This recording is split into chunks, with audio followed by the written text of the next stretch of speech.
The Catholic University of America. The Authoritative Weight of Non-Definitive Magisterial Teaching. A Dissertation. Submitted to the faculty of the School of Theology and Religious Studies of the Catholic University of America in partial fulfillment of the requirements for the degree Doctor of Philosophy. Copyright, all rights reserved by Lawrence Jerome King, Washington, D.C., 2016. The Authoritative Weight of Non-Definitive Magisterial Teaching. Lawrence Jerome King, Ph.D., Director Christopher J. Ruddy, Ph.D. Catholic theologians have written extensively about infallible and definitive magisterial teaching, but much less so about the non-definitive teaching of popes and councils, even though many of the doctrines taught in papal encyclicals and by the Second Vatican Council fall into this category. Important questions arise regarding doctrines in this category. These are: how are the Catholic faithful expected to respond to such teachings? As these doctrines have not been taught infallibly, what can be said about the possibility of error? Given that doctrines in this category do not all possess identical authority, how can the weight of a specific non-definitive teaching be determined? Official answers to these questions have been rare, brief, and often vague. As a result, the task of addressing these matters and developing a more comprehensive theology of the Magisterium has fallen to theologians. This dissertation addresses these questions. Ranging from the Middle Ages to the present day, the first 3 chapters survey theological and hierarchical evaluations of non-definitive magisterial teaching. These evaluations exhibit a considerable consensus on many points. The 4th chapter of this dissertation constructs a concise method of measuring the authoritative weight of non-definitive doctrines. This construction begins by presenting the consensus among the theologians surveyed in preceding chapters and then builds on that foundation by adjudicating the points on which these theologians disagree. The usefulness of this method is then demonstrated in the 5th chapter using the topic of religious liberty as a test case. A prima facie contradiction exists between the teaching on religious liberty found in the 19th century papal encyclicals and that found in Vatican II's Declaration on Religious Freedom. The method elaborated in the 4th chapter is used to measure the authoritative weight of each of these teachings. These weights are then compared to one another. The result of this assessment indicates that the teaching of Vatican II has slightly more weight than the 19th century teachings do. The implications of this result are then explained. The dissertation concludes by indicating potential applications of this method to additional topics. Table of Contents. Introduction. Presuppositions. Terminology. Scope. Overview of the dissertation. Chapter 1. Survey of the views from the Middle Ages to 1962. The Middle Ages. The infallibility of the faithful, the authority of a general council, the authority of a pope, identifying levels of authority, theological notes, the post-Tridentine era, Pius IX and the First Vatican Council, Tuus Libenter, the First Vatican Council, the Manualist era, Johann Baptist Franzelein, Christian Pesch, Louis Bilot, Ludwig Lercher and Florian Schlagenhaufen, Joaquin Saliveri, additional manualists. Other writers after Vatican I: John Henry Newman, Lucien Chopin, Wilhelm von Rossum, Gerdas von Noort, J. P. Verhaar, John J. Castelot, and William R. Murphy. Charles Jaunet, Humani Generis and its Aftermath. Conclusion. Chapter 2. Survey of views from Vatican II to 1988. The Second Vatican Council, a so-called pastoral council. Division of the council into factions. The evolution of the dogmatic constitution of the Church. The value of the Nota Explicativa Previa. Relevant texts from the 4th session, 1965. Statements by Periti, Gerhard Phillips, Umberto Betti, Josef Ratzinger, 1 of 2, Yves Conger, 1 of 2, Karl Rahner, Edvard Skilebek, Others. Vatican and Episcopal Documents, 1966 to 1988. Statement of West German Bishops, 1967. Responses by Episcopal Conferences to Humanae Vitae, 1968. Mysterium Ecclesiae, 1973. 1983 Code of Canon Law. The Extraordinary Synod of 1985. George Lindbeck. Yves Conger, 2 of 2. Pierre Franzen. Joseph Komenkock, 1 of 2. Joseph Ratzinger, 2 of 2. Giuseppe Alberigo. Hermann Joseph Pottmeyer. Walter Kasper. Conclusion. Chapter 3. Survey of views after the Professio Fidei. The Professio Fidei and other magisterial documents. Professio Fidei, 1989. On the Interpretation of Dogmas, 1989. Donum Veritatis, 1990. The Catechism of the Catholic Church, 1992. The Ratzinger-Bertone Commentary, 1998. Pope Benedict's Christmas Address to the Roman Curia, 2005. Dialogue with the SSPX, 2009 to 2013. John P. Boyle. Joseph Komenkock, 2 of 2. Francis Sullivan. Fundamental Criteria for Weighing a Teaching. Interpretation as a Prerequisite. Determining Intention. Document Types and Structures. Determining Intention. Language and Context. Determining Intention. The so-called Spirit of a Council. Determining Intention. Concrete Examples. Vatican II as a Special Case. Combining multiple instances of teaching. The role of reception. Summary. Avery Dulles. Richard Gallardi. Brunero Gherardini. The Authority and Interpretation of Vatican II. John W. O'Malley. Ormond Rush. Peter Huntermann. Christoph Theobald.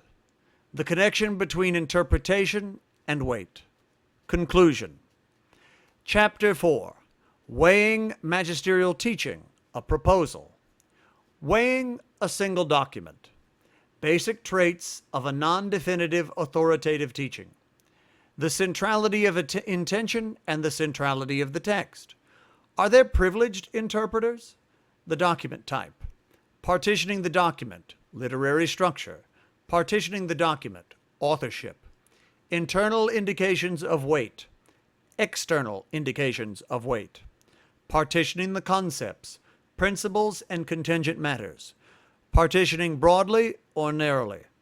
Identifying a hermeneutical key. Identifying the so-called spirit of an event. What kind of scale is to be used? Weighing multiple documents. Combining documents that agree. Adjudicating between documents that disagree. The effect of reception on magisterial weight. Comparing magisterial authority to other factors. A proposed synthesis. Chapter 5. Application. The Case of Religious Liberty. Weighing Catholic Teachings before 1965. Before the 19th century. Pope Gregory XVI. Pope Pius IX. Pope Leo XIII. 20th century popes up to 1963. Reception of these teachings. Estimation of weight. Weighing Catholic teachings from 1965 onward. The Second Vatican Council. Pope John Paul II. Reception of these teachings. Estimation of weight. Can these teachings be harmonized? Arguments made during the Council. Arguments made since the Council. Comparing the weights. Conclusion. General conclusion. Bibliography. Abbreviations. AAS. Acta Apostolicae Sedis. ADP.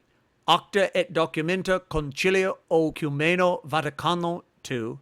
Appreando Series Secunda. Preparatoria. 4 volumes. Vatican City. Typus Polyglottis Vaticanus 1969. AS. Acta Synodalia Sacrosancti Concilii Oecumeni Vaticanae II. 6 volumes in 32 parts, Vatican City, Typis Polyglottis Vaticanus, 1970 to 1966. ASS, Acta Sancti Sedis. DEC, Norman Tanner, editor, Decrees of the Ecumenical Councils, Latin text established by G. Albrigio and others, translated by the Society of Jesus in Great Britain, Washington, Georgetown University Press, 1990. DS, Heinrich Denzinger, original editor, Incidere Symbolorum Definitorum et Declinationum de Rebus, Fidei et Morum, Compendium of Creeds, Definitions, and Declarations on Matters of Faith and Morals, 43rd edition, revised, enlarged, and edited by Peter Untermann, with Helmut Opping, English version edited by Robert Festigi and England Nash, San Francisco, Ignatius Press, 2010. FTHD, David L. Schindler and Nicholas J. Healy, Jr., editors, Freedom, Truth, and Human Dignity, the Second Vatican Council's Declaration on Religious Freedom, a new translation, redaction, history, and interpretation of Dignitatis Humanae, Latin text translated by Patrick T. Brannan and Michael Camaco, Grand Rapids, Edmonds, 2015. HVT, Giuseppe Albergio, editor, History of Vatican II, 5 volumes, English version, edited by Joseph A. Komonkock, translated by Matthew J. O'Connell, Merrick Knoll, New York, Orbis Books, 1995 to 2006. LG Lumen Gentium. PE, Claria Claren, editor, The Papal Encyclicals, 5 volumes, various translators, Ann Arbor, Perian Press, 1990. PIXA, PIIIX Pontificis Maximi Acta, 2 parts and 9 volumes, Rome, Typographia Bonorum, Authoritative, 1854 to 1878. Introduction. In the wake of the Second Vatican Council, discussion of the Church's teaching authority split into various streams. Some theologians held that the preconciliar manualist theology of the Magisterium was completely outdated, arguing that it was based on a purely verbal model of revelation and indefensible historical claims. Other theologians completely accepted the manualist tradition, arguing that it showed that the conciliar documents were full of doctrinal errors or at least ambiguous statements that lent themselves to such interpretation. The Theological Center, so-called, sidelined into debates on various specific questions, such as the authority of Humanae Vitae, was making few contributions to the fundamental study of the theology of the Magisterium. It was unclear whether theologians of different views could debate topics related to the Church's teaching authority within a common framework. This situation changed in the 1980s. Perhaps one could point to the publication of Francis Sullivan's Magisterium, Teaching Authority in the Catholic Church, as the beginning of this change. Sullivan's book, the fruit of over 20 years of teaching ecclesiology at Georgetown University before, during, and after the Council, wove together both preconciliar and postconciliar theology. Whereas those who were skeptical about the preconciliar theology of the Magisterium, as well as those who were skeptical about the Council, had often treated Vatican II as irreducibly unique among general councils, Sullivan interpreted its texts and measured their authority by the same rules used for earlier councils and for papal documents. Like the progressive theologians, he recognized that many of the techniques and assumptions in the preconciliar seminary manuals were obsolete, yet, like the traditional theologians, he found much in these manuals to be helpful in answering important questions. Moreover, he indicated that those who accepted the Council ought to recognize the value of these manuals, pointing out that the manualists' terminology and concepts were used in the conciliar documents themselves. Indeed, when certain bishops submitted difficult questions, Vatican II's Theological Commission replied that the approved theological treatises should be consulted, which Sullivan saw as an obvious reference to the seminary manuals then in use. Many theological arguments depend on the level of authority of a specific act of magisterial teaching, and therefore it is essential that theologians, including those from different schools of thought, subscribe to a common understanding of how such teachings are to be weighed. For the past 3 decades, such a common understanding has been maintained across a very broad theological spectrum. This consensus is exhibited in recent debates on whether the immorality of artificial conception has been taught infallibly by the ordinary magisterium, on whether specific moral norms fall within the scope of the Church's infallibility, and regarding the claim that the Church's lack of authority to ordain women on the priesthood has been infallibly taught by the ordinary and universal magisterium. These debates are made possible by agreement on the basic principles of the theology of the magisterium. Indeed, if this argument were not present, the participants in these disputes could not appeal to shared premises to refute each other's arguments, but would be able to speak only of those on their own side. These debates have focused almost entirely on questions regarding definitive magisterial teaching and the issue of infallibility. A great deal has been written regarding the infallibility of ecumenical councils, popes, the bishops dispersed throughout the world, and the universal belief of the faithful, usually in the context of a dispute regarding whether a specific doctrine has been taught definitively and infallibly. These are important matters indeed, and someday this consensus on the principles behind definitive and infallible teaching may lead to a consensus on which doctrines have been so taught. Yet, there is a huge body of teaching, including the vast majority of doctrines taught in papal encyclicals and in the documents of Vatican II, that has not been definitively and infallibly taught. Moreover, these doctrines do not all have the same weight as one another, and in order to resolve a number of pressing questions, one must be able to say something concrete about their weight. As Richard Gallardi has written, because so many church teachings belong in the category of non-definitive authoritative doctrine, there's a real danger of the significant gradations of authority within this category being overlooked. The question of how to measure the authoritative weight of non-definitive doctrines has been addressed much less frequently than matters related to infallible and definitive doctrine. It is this question that I shall address in this dissertation. The importance of this question is recognized by many theologians. The International Theological Commission wrote in 1989, "It would be especially desirable that the Church's magisterium, in order not to expend its authority unnecessarily, indicate clearly in individual instances the varying forms and degrees of binding force of its pronouncements. This would be beneficial not only for theologians, but for all the Catholic faithful. As Gallardi has stated, every Catholic has a right to know with what doctrinal weight the Church is proposing a particular teaching." Some theologians have suggested the revival of theological notes as a solution. Before Vatican II, many seminary manuals indicated the authority of each doctrinal proposition by attaching a theological note, ranging from de fide, the highest grade, to low grades such as probabilitor and tuitior.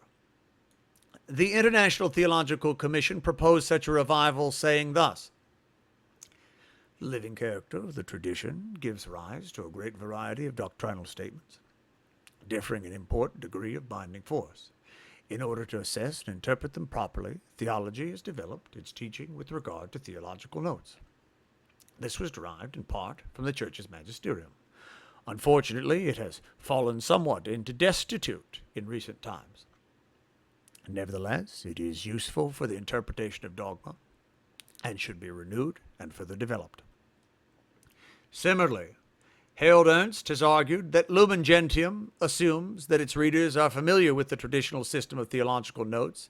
Indeed, without the aid of such notes, interpreters of doctrine lose the ability to discriminate sufficiently among propositions, and the theoretically many gradations of doctrinal authority collapse into a 0-1 dichotomy, so-called. A doctrine is either fully binding or not at all, requires either absolute assent or none at all, is either defined dogma or mere opinion, has either been authoritatively pronounced by the magisterium or has not. The interpretive sophistication provided by a system of theological notes, as Ratzinger suggested in his commentary on the Notificationes, allows one to chart a path between these two unpalatable extremes. However, as will be shown in Chapter 1 of the present work, reviving the traditional scheme of theological notes would not suffice to solve this problem. Despite the large number of notes, all non-definitive authoritative teachings by popes and councils are lumped together into a single category, Doctrina Catholica. No distinction is made between different degrees of authority within this category. The same limitation applies to the three-tiered system that appeared in the 1989 Professio Fidei. That is, all non-definitive authoritative doctrines are lumped together in the third paragraph following the Nicene Creed, without any distinction being made between doctrines within this group. Subsequent documents from the Congregation of the Doctrine of the Faith have provided information about how doctrines within this group can be more precisely weighed, as will be discussed in Chapter 3, but the group itself was not subdivided. Therefore, no existing system of theological notes or categories offers a solution to this question. Indeed, even if a new system of notes were to be developed, and all subsequent teachings by popes, councils, and bishops were to be labeled using these notes, this would not solve the problem of how to weigh teachings that have already been issued. For existing teachings, the solution must be rooted in an analysis of the wording of a teaching, its history, the intentions of the authors, and perhaps its reception by the Church. As the Catholic Theological Society of America wrote in 1990, for teachings that are not proclaimed ex cathedra, the religious attitude that is expected must take account of nuances in the way the official teachings are presented. Such so-called nuances were specified, albeit in a rather vague manner, when Lumen Gentium stated that the weight of a papal teaching was to be assessed chiefly by the nature of the documents, by the frequent repetition of the same doctrine, or by the style of verbal expression. Weighing the authority of a teaching is not of interest merely to those who study theological foundations or ecclesiology. All branches of Catholic theology refer to papal and conciliar teachings, and therefore all branches of Catholic theology must be able to specify the authority of these teachings. There are three situations in which one needs to know the authority of a doctrine. That is, when one investigates how a doctrine fares against a challenge from critical arguments or lived experience, when one compares contradictory acts of teaching from two different magisterial sources, and when one interprets a document that contains within itself contradictory or apparently contradictory statements. The first situation frequently arises in the context of moral theology. When the topic of sexual morality or the death penalty or economic justice arises, it is not uncommon for someone to say something like, "This is the Church's teaching, and if you don't accept it, you'll be a cafeteria Catholic." Or alternatively, "This isn't infallible, so you don't really have to worry about it." Yet facile statements such as these, what Ernst referred to as a so-called 0-1 dichotomy, are not surprising in light of the complexity of a fully nuanced description of the situation. Even though bishops, priests, and catechetical directors have offered excellent suggestions for handling such situations, their advice often remains quite general. For example, in 1967, the German Bishops' Conference provided a statement to priests and other diocesan teachers in West Germany. Its relevant passage stated thus: "Now, let us consider the possibility or the fact of error in non-defined statements of doctrine on the part of the Church, recognizing that these themselves, in turn, may differ very widely among themselves in their degree of binding force. In such a case, the provision of the individual Christian in regard to the Church is analogous to that of a man who knows that he is bound to accept the decision of a specialist, even while recognizing that it is not infallible." The German bishops further stated that although there was no place in preaching or catechesis for the denial of a non-definitive doctrine, nonetheless the faithful may, under certain circumstances, have to be instructed as to the nature of, and the limited weight to be attached to, a current doctrinal decision of this kind. Yet, this instruction provided pastors with no assistance in determining what degree of binding force might apply in a specific case. The second situation is illustrated by the Church's teaching regarding religious liberty during the 19th and 20th centuries. Many theologians hold that Dignitatis Humanae, Vatican II's Declaration of Religious Freedom, contradicts the teaching of Pius IX and Leo XIII on certain points, such as whether there exists a natural right to religious liberty. Yves Congar writes, It cannot be denied that a text like this, Dignitatis Humanae, does materially say something different from the syllabus of 1864 and even almost the exact opposite of Propositions 15 and 77 through 9 of that document. Francis Sullivan includes religious liberty among a number of instances where Vatican II has taken a position that differs from what previous popes had taught in their encyclicals. In such cases, he argues the conciliar teaching trumps the earlier teachings, saying thus, there can be no doubt that the teaching of the Council on such issues as religious liberty, the ecclesial status of other Christian churches, and the significance of non-Christian religions prevails over what had been the official position of the Catholic Church put forward by the ordinary magisterium prior to Vatican II. As will be discussed in Chapter 5, most theologians categorize both teaching of the popes from 1832 to 1958 and on religious liberty, and also the teaching of Dignitatis Humanae to be non-definitive authoritative doctrine. If these teachings cannot be harmonized, how can one know which prevails over which? Indeed, if they can be harmonized, may a theologian still prefer one of the teachings alone over the harmonization of both? These questions will be addressed in the chapters that follow. Not all theologians agree that Dignitatis Humanae contradicts earlier teaching. However, even if a theologian were to assert that not a single contradiction exists among the non-definitive authoritative teachings by popes or councils throughout history, the possibility remains that such a contradiction might occur in the future. To deny this possibility, that is, to assert a priori that no future church teaching can contradict any previous non-definitive church teaching, is to claim that non-definitive teachings are actually definitive. Equivalently, if one denies that any non-definitive teaching can ever be retracted by the church in the future, one must either deny that a non-definitive teaching can contain error, which is to claim that such teachings are infallible, or one must claim that the church sometimes errs in its teachings, but having done so, is not permitted to correct its errors. The third situation in which weighing teachings is necessary is when there is some tension or discrepancy between two passages in the same magisterial document, or in different documents issued by the same council. Such tensions are often found in conciliar documents that result from compromise among the bishops.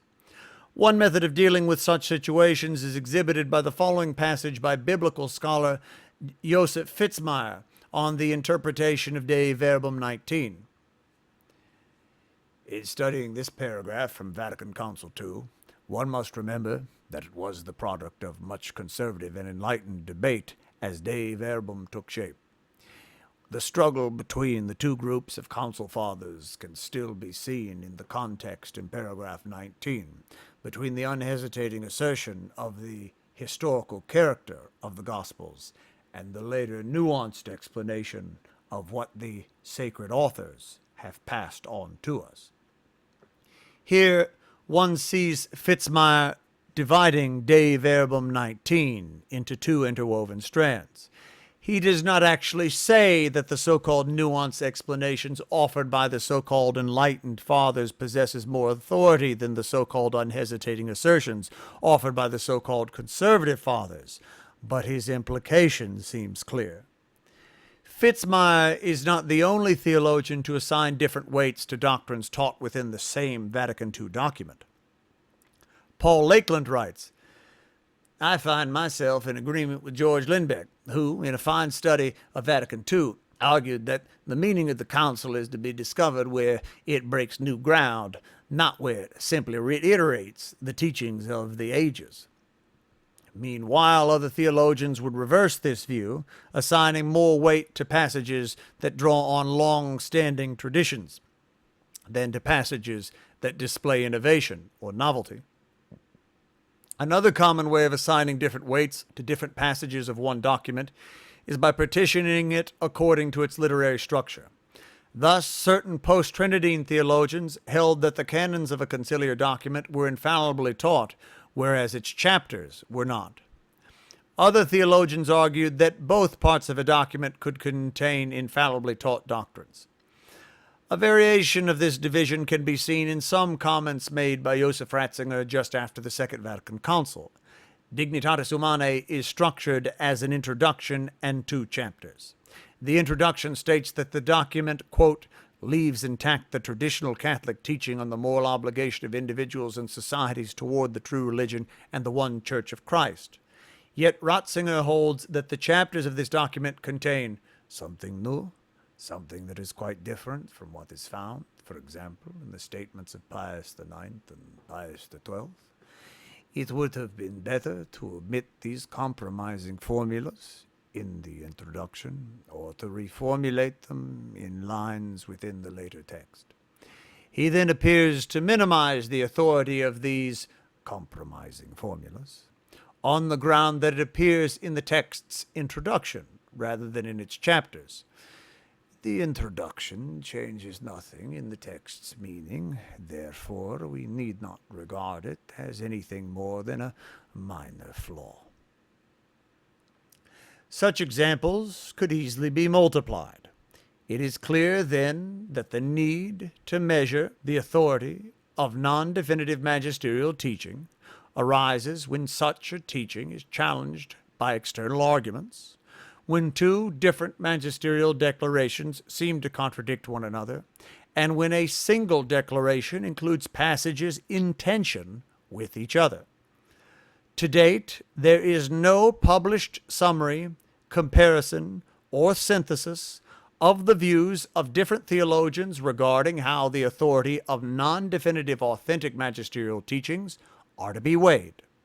By clarifying some underdeveloped points in the theology of the Magisterium, this dissertation will hopefully contribute a technique that may be useful in disputes where the parties appeal to non-definitive Catholic teaching. First, I survey the writings of those theologians who have addressed this topic, chapters 1, 2, and 3. I then compare their views to one another and demonstrate that, for the most part, their views are in harmony with one another. Next, I assemble a set of rules that encapsulates the points on which they agree, making judgments with regard to those issues where they disagree, and argue that these rules constitute a plausible systemization of what these theologians have asserted, chapter 4. Finally, I look at what these rules imply about the comparative authority of the various statements that popes and councils have made regarding religious liberty, chapter 5. Presuppositions. The arguments in this dissertation presuppose that one can make meaningful statements about the content of divine revelation using human language. That is, statements must be either true or false. This does not mean that my arguments assume a propositional, so-called, understanding of revelation. I am not assuming that the act of faith is fundamentally an assent to propositions, nor am I assuming that a verbal statement can fully describe any aspect of divine reality. However, I do presuppose that human language can convey real truths regarding such realities. If one does not accept at least this much, there cannot be any point in discussing the weight of doctrinal statements, as they themselves are phrased in human language. Following various authorities on the theology of the Magisterium, I distinguish between a sentence and a proposition. A sentence is a string of words in a specific language, whereas a proposition is the meaning expressed by a sentence. When the Catholic Church teaches a doctrine, it is asserting something about the truth or falsity of a proposition, not about a sentence as such. The meaning of a string of words will change as language evolves, and a new sentence may be discovered that more precisely expresses an old proposition. Moreover, sentences in different human languages can express the same proposition. The arguments in this dissertation do not assume that such translation can be perfect, nor that translation is free from cultural assumptions, even hidden ones. However, if one does not accept that ideas expressed in one tongue can be expressed in others as well, any analysis of magisterial statements becomes pointless. I also presuppose what might be called a so-called mainstream theology of the Magisterium. By this term, I mean the core of this topic, which has been held in common by theologians of diverse views before and after the Second Vatican Council. In the next section, I will sketch an outline of this topic based on the works of Francis Sullivan, Avery Dulles, Richard Gallardi, Joseph Ratzinger, and Joaquin Salaveri. However, those with views closer to either extreme, those who would effectively raise every papal statement to the level of infallibility, and those who would deny that the Church can teach infallibly at all, will find some of my arguments to be based on premises they reject. Another presumption needs to be stated, even though it may seem obvious to some readers. When a proposition is taught, but not taught infallibly, there is no guarantee that this proposition is not erroneous. In other words, if a certain proposition has been taught authoritatively by a pope or a council, or the bishops throughout the world, but has not been taught infallibly, then one cannot be certain this proposition is true based solely on the fact that it has been authoritatively taught. In some cases, however, one might be certain this proposition is true based on other factors. Of course, this does not mean that such a proposition is likely to be false. But the reader who believes that the Magisterium has frequently erred, and the reader who believes that such errors are quite rare, or even that such error might never occur in the lifetime of the Church, provided that its possibility is granted in principle, may find the arguments in this dissertation useful. But a reader who holds that Catholics are obliged to give unconditional intellectual assent to all propositions taught by the Magisterium will find my arguments to be pointless.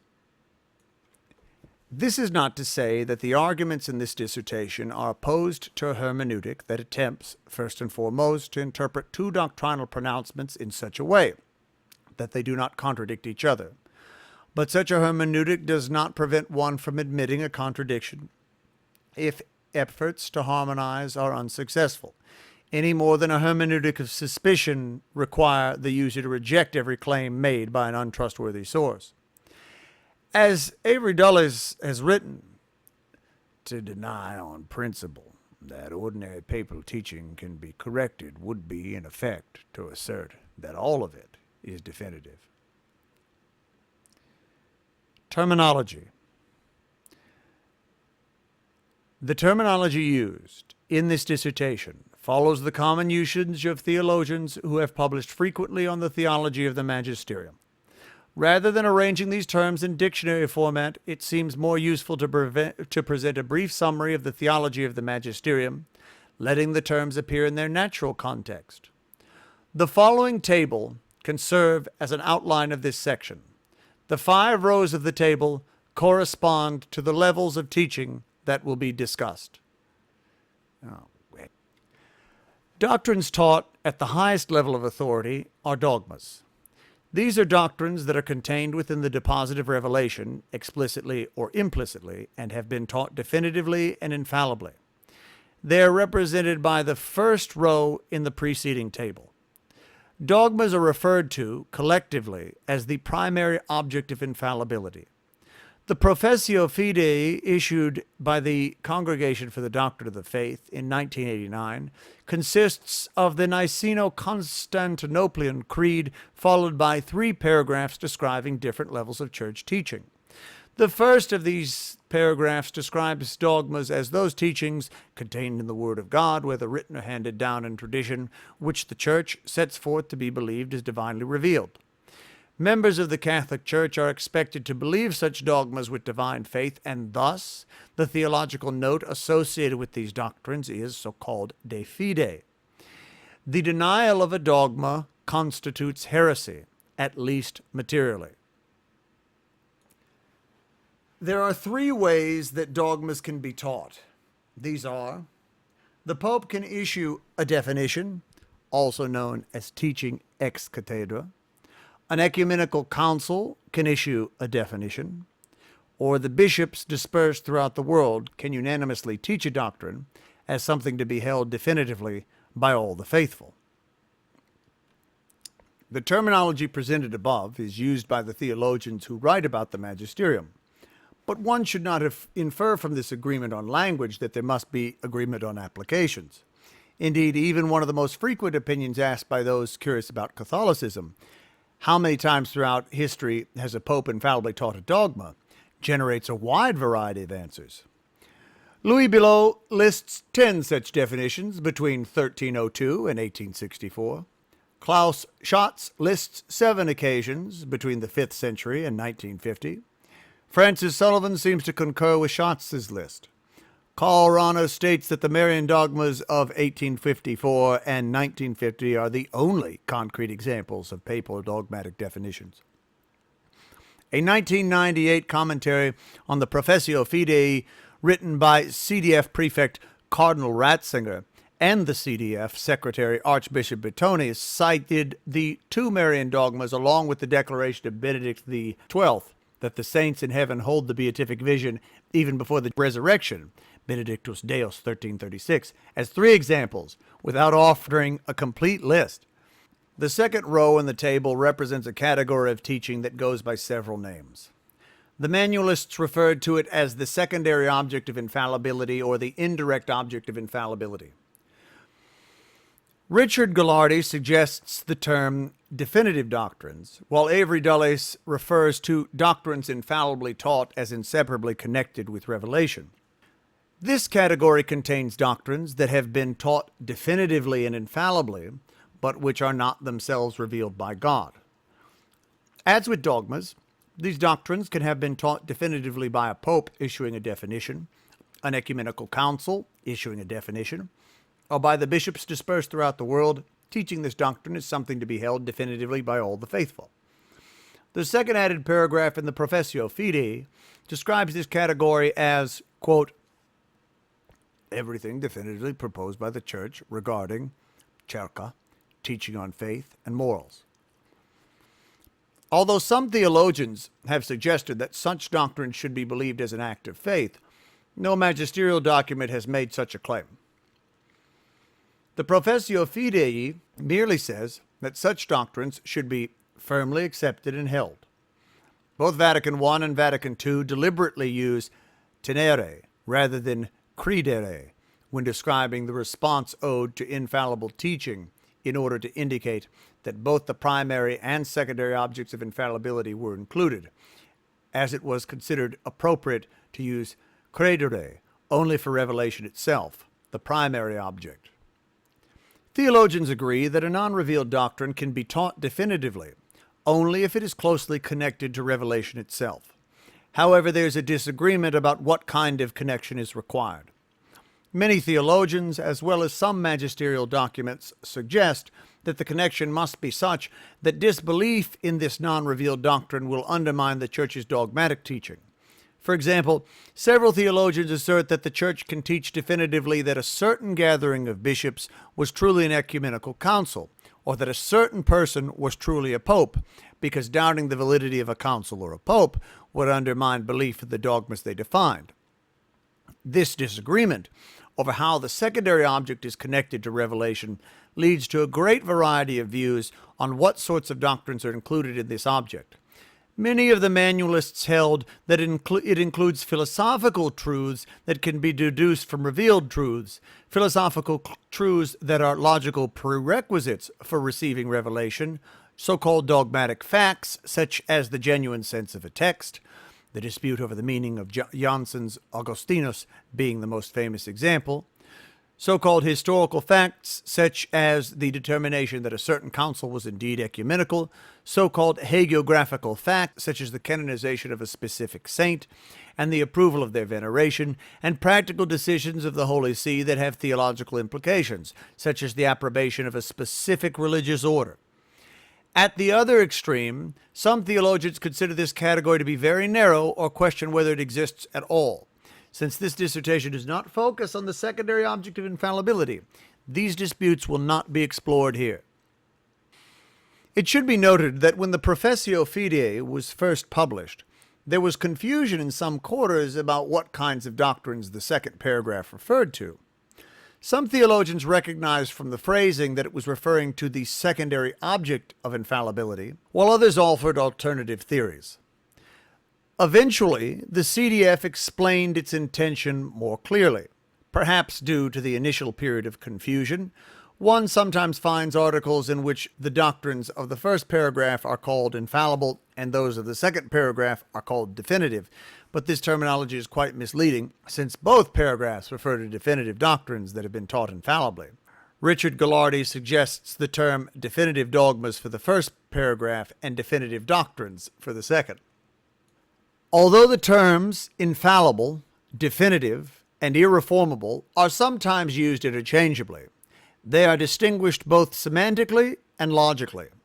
Semantically, infallible is used to describe an act of teaching, not a proposition, while irreformable is used to describe a proposition, not an act.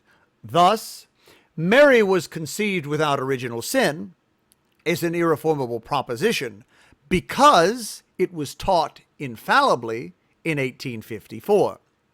The term definitive can be used to describe either a proposition or an act of teaching.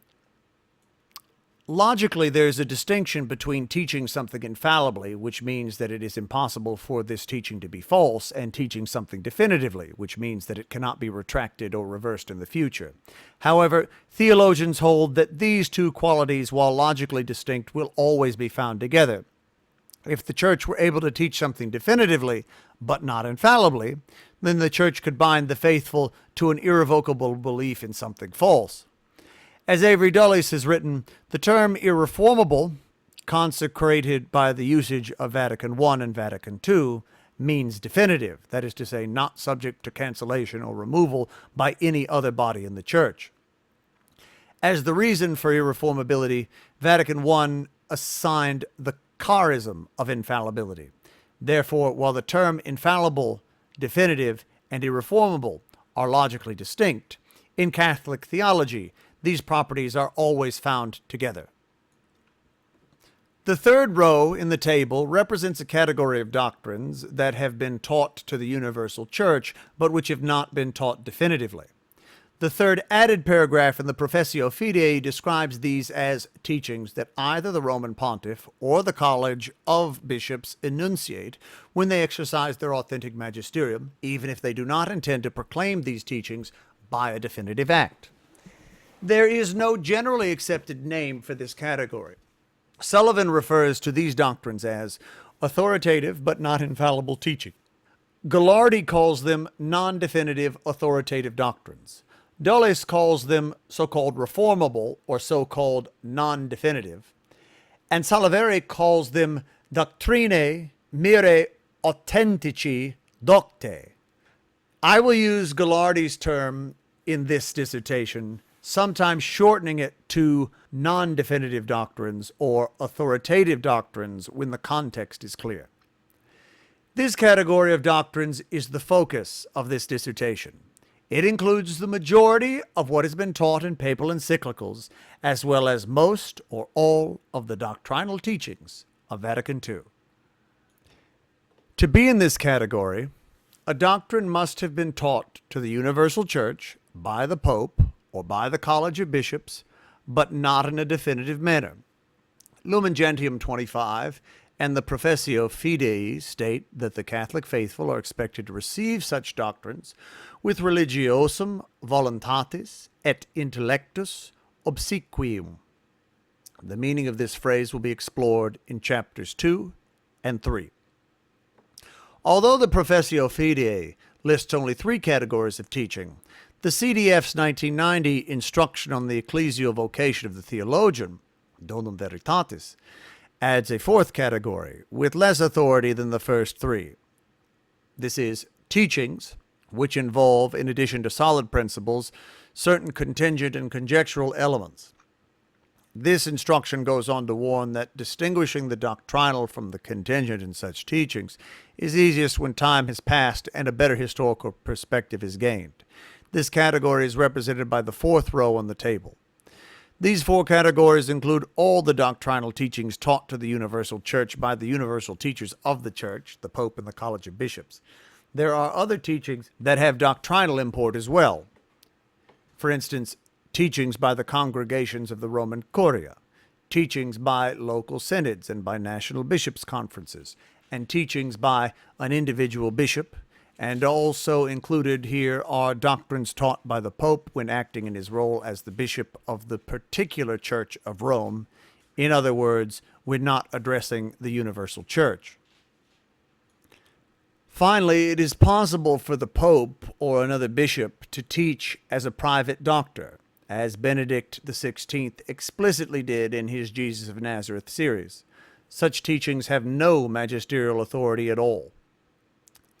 A few additional terminological issues should be addressed. First, ordinary magisterium and extraordinary magisterium are commonly used terms, but there is no consensus regarding their precise meaning, despite the efforts of some contemporary authors to systematize their usage.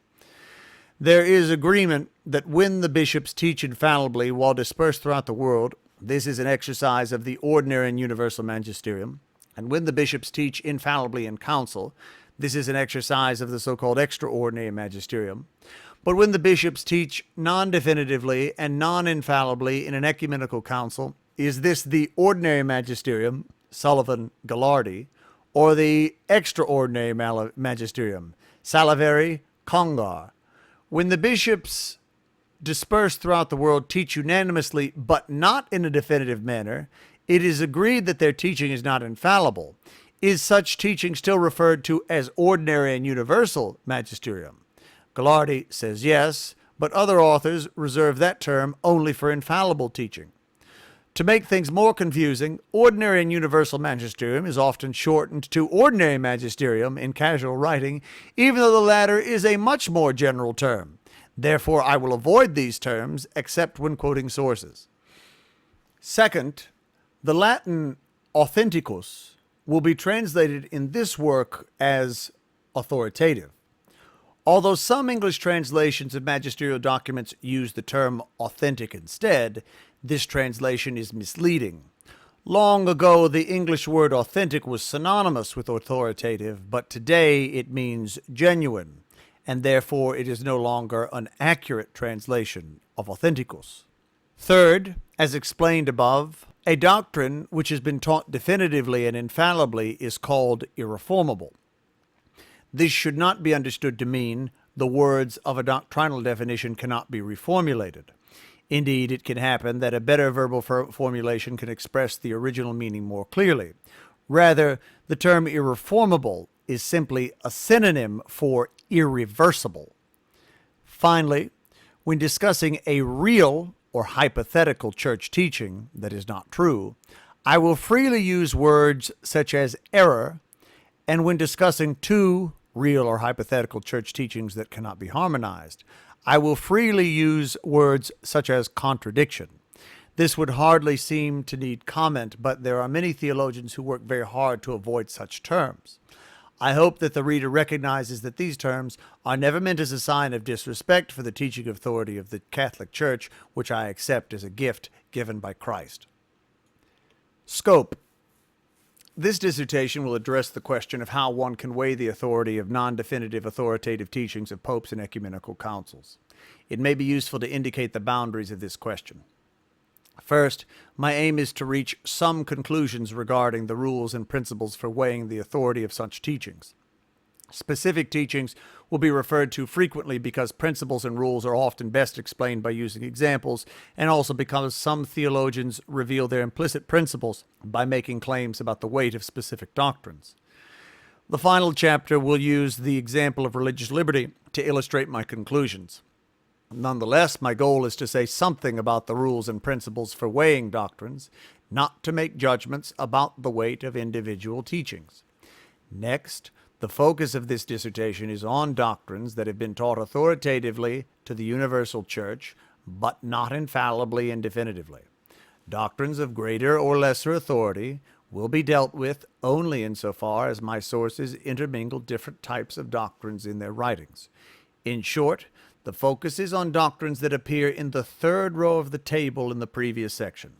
Specifically, this dissertation's focus on how to measure the authoritative weight of doctrines in this row, that is, to measure what Richard Gallardi refers to as the significant gradations of authority within this category. Therefore, When looking at a theologian who has written about the weight of doctrines in this category, my interest is in what they have written regarding the gradations of authority among such doctrines.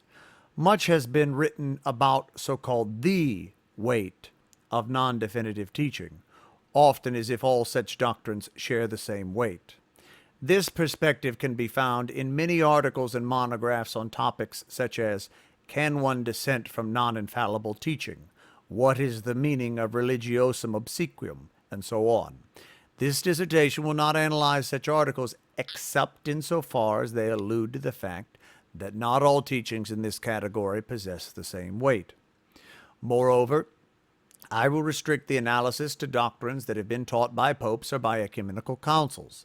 Papal and conciliar teachings are issued in writing, allowing a careful analysis of a text and its background to be conducted. Although there are other ways for a doctrine to be taught authoritatively to the universal church, for example by the bishops dispersed throughout the world, or from informal teaching that has been repeated over the centuries, these other ways do not offer a doctrinal teaching in a single written form, making the problem of weighing and interpreting such teachings much more complex. The focus of this dissertation is on how to weigh the authority of a teaching, not on how to interpret a teaching. These two questions are often related, and therefore the question of interpretation will be dealt with when necessary. For example, it is not uncommon for a theologian to declare that a certain statement in a conciliar document is the so-called hermeneutical key to the entire text. Such a claim asserts something about authority. The key statement is the most authoritative part of the document, and asserts something about interpretation. Other statements in this document should be interpreted in light of the key statement, and these two assertions cannot be fully separated from one another. Nonetheless, by keeping the focus on the question of authoritative weight rather than interpretation, the vast amount of literature about the interpretation of doctrinal texts will be whittled down to a manageable level. Finally, this topic has links to certain epistemological issues. The purpose of the Church's teaching office is to help Christians come to a better knowledge of God and divine revelation, and so to grow in their relationship to God. Yet that teaching office is not the only source of knowledge regarding these matters. When a Catholic Christian is forming a belief about some topic, their views will be informed by their own personal experience, the experiences of their friends and acquaintances, their evaluation of any logical arguments they have encountered on this topic, the weight they assign to the opinions of someone they deem an expert on this topic, that is, the expert's epistemic authority, and the weight they assign to the Church's teaching on this topic. If these factors point in different directions, the person must explicitly or implicitly decide which of them carries more weight. Moreover, the last factor mentioned, the weight a certain person assigns to the Church's teaching on a specific topic, is itself a melange of three components, that is, the persuasive power of the arguments presented by the Church to support this teaching, the epistemic authority the person grants to the authors of a church document by virtue of their edition and experience, and the religious authority accorded to the formal authors of the document as pastors exercising an ecclesial office which this person believes to have a divine foundation. Unless otherwise specified, when this dissertation uses terms such as magisterial weight or authoritative weight, it refers to the last of these three components. This component alone is an appropriate topic for theological analysis. All the other factors mentioned above are more properly treated by an epistemological analysis. These epistemological factors will be briefly touched on in the later parts of this dissertation, but will not be the primary focus of this work. Overview of the dissertation. The first three chapters of this dissertation survey what theologians have written on the question of how to weigh non-definitive authoritative teachings of the Magisterium. Chapter 1 begins with an analysis of how theologians from the Middle Ages to the 19th century understood the different levels of church teaching authority, and how a system of so-called theological notes was developed to indicate the reliability of various doctrines. It will be shown that very little attention was given to the problems presented by non-definitive teachings until the late 19th century. At this time, it became widely recognized that papal encyclicals often contained teachings that were authoritative and yet not definitive. In acknowledgement of this fact, a new level was inserted into the system of theological notes, a level that manualists would eventually label as Doctrina Catholica. Yet manualists wrote only very brief comments about how to evaluate doctrines at this level. This chapter then examines the views of manualists and other theologians in the 19th and early 20th century concerning non-definitive doctrine. The chapter concludes with the last generation of manualists and preconciliar theologians, many of whose works were influenced by the claim made by Pius XII in Humani Generis that even non-definitive papal teaching should end theological debate on an issue under certain conditions. That is, if the Supreme Pontiffs, in their official documents, in actis suis, purposefully pass judgment, data apora sententiam ferunt, on a matter up to that time under dispute, it is obvious that that matter, according to the mind and will of the pontiff, cannot be any longer considered a question open to discussion among theologians. Chapter 2 begins with the Second Vatican Council and its statements regarding papal and episcopal teaching authority, as well as the Council's Theological Commission's statements regarding the authority of the conciliar documents themselves. Immediately after the Council, some of the most influential periti published analyses of its documents, which contain important insights into how they understood the weight of the different parts of these documents. This chapter then surveys theologians who wrote on the question of magisterial weight during the subsequent 2 decades. While these theologians include some famous figures such as Giuseppe Albergio, Walter Kasper, perhaps the most influential of them was Piet Franzen, especially for his work on the interpretation of conciliar documents. In 1989, the Congregation for the Doctrine of the Faith published the Professio Fidei, and 1 year later, the Instruction on the Ecclesiastical Vocation of the Theologian, Donum Veritatis. To date, these remain the most detailed statements from the Vatican regarding the weighing of magisterial documents. These documents have made a great impact on everything written on the Magisterium since then. Chapter 3 focuses on these theologians, among whom Francis Sullivan is perhaps the most prominent. In addition, there are theologians and historians who have written extensively on the interpretation of Vatican II, such as Ormond Rush, John W. O'Malley, and Brunero Gherardini, whose work will be examined for the principles they use when interpreting and weighing Vatican II's documents. Many of the principles used by these authors are not stated explicitly. For example, quote, other things being equal, the portions of a conciliar text written by the majority have more weight than the portions written by the minority, end quote, but become clear from how they judge particular cases. Due to the lack of any established theological tradition on how to measure gradations of authority within the category of non-definitive authoritative church teachings, these theologians have been forced to offer their own original judgments when confronted with this question. For this reason, these theologians' writings constitute primary sources in this dissertation, despite the recent vintage of their work. Chapter 4 begins with an analysis of the various principles uncovered in this historical survey. Some principles of how to weigh magisterial teachings will have been affirmed by virtually every one of the authors that have been examined, while others will be in dispute or will have been mentioned only by a small number of the authors. The principles that these authors hold in common will be taken as established, and this will become the foundation for my proposed synthesis. Additional principles which are asserted by only 1 or 2 authors, but which are fully compatible with the foundation and pose no logical problems, will also be included in this synthesis. The next task is more difficult. That is, how does one assess those principles asserted by some authors but denied by others? My goal here is to make judgments based on those criteria that seem the most objective. A principle suggested by one theologian might be tested for whether it is ultimately consistent with other assertions made by the same theologian. To take one example, a theologian may suggest that the so-called majority-sponsored passages in Lumen Gentium must be prioritized above its so-called minority-sponsored passages, and that indeed the document should be understood in the sense that was intended by those in the majority. But would this theologian use the same principle to weigh and interpret Vatican I's Pastor Eternus? The dominant voices at the Council in 1870 favored defining the Pope's infallibility as, quote, personal, separate, an absolute. Yet this was not done, in large part, as a concession to the conciliar minority. So the same principle that would interpret Vatican II through the perspective of its majority would interpret the definition of the papal infallibility in an ultramontanist manner. If a theologian is not willing to apply this principle as a general rule, then it is reasonable not to include it in the synthesis. After these judgments have been made, a synthesis will be produced that represents the overall consensus of the surveyed theologians on the question of how to weigh non-definitive magisterial teachings. Chapter 5 tests this synthesis by applying it to the question of religious liberty.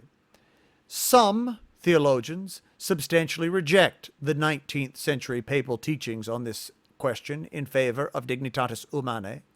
Others substantially reject Dignitatis Humanae, and others insist that all these teachings can be harmonized. The synthesis offered in Chapter 4, if it is sufficiently robust, should be able to indicate which of these viewpoints is ultimately supported by the magisterial teachings on this issue in toto, once the weight of each of these teachings is taken into account. The conclusion indicates how this synthesis might be applied to other disputed questions in which different theologians claim support from magisterial teaching.